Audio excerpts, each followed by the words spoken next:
Rúnar, Njarðvík nýlegar á toppnum, þið gefið það sæti greinilega ekkert svo auðveldlega eftir. Nei, það hvort sem við séum á toppnum núna eða ekki, skiptir kannski ekkert öllu máli, vissulega alltaf gaman að vera á toppnum, en við þurfum bara að halda áfram að bæta okkur. Við gerðum það í seinni hálfleik í dag, við settum upp svona sóknarleik í seinni hálfleik sem við getum verið stoltar af og það við náum að halda áfram að byggja þessu og fá þessi skot og skjóta þessum opnu skotum að þá erum við bara í toppmálum. Framan að leika virtist vera svona svolítið svona þunglamalegt yfir bara báðum liðum. Það er einnig þriðja sem við byggjum upp eitthvað svona 10 stiga forskot.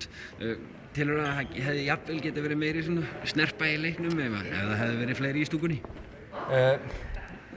Já, það er einhvern veginn bara erfitt ofta að gíra sig inn í leiki þegar fátt og var hérna í dag.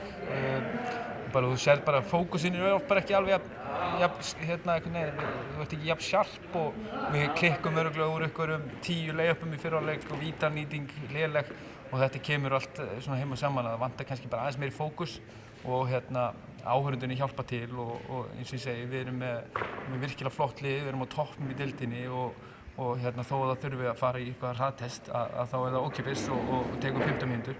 Þannig að ég bara hvet Njarðvíkinga að mæta og flykkjast á bak við okkur og koma og styðja okkur og vera með læti í stúkunni út af því að það smittar út á gólfið.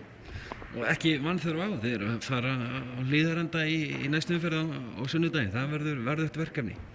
Já, við höfum harma hefna frá því á móti Val síðast. Þar byrjuðum við rosa vel, en glöturum leiknum svo frá okkur svona á lokamínútunum. Við þurfum að mæta og halda áfram að byggja því sem við erum búin að vera að gera og eitt af því er líka hvernig við ætlum að execúta sóknarlega þegar liðið tekur á leikinn og í jöfnum leikjum. Þannig að ég býst bara við hörkuleik á sunnudaginn og við ætlum okkur að hefna fyrir ósigurinn hér í Ljónagrunni. Rúnar, til lukku með sigurinn í kvöld. Takk fyrir það og sömuleiðis.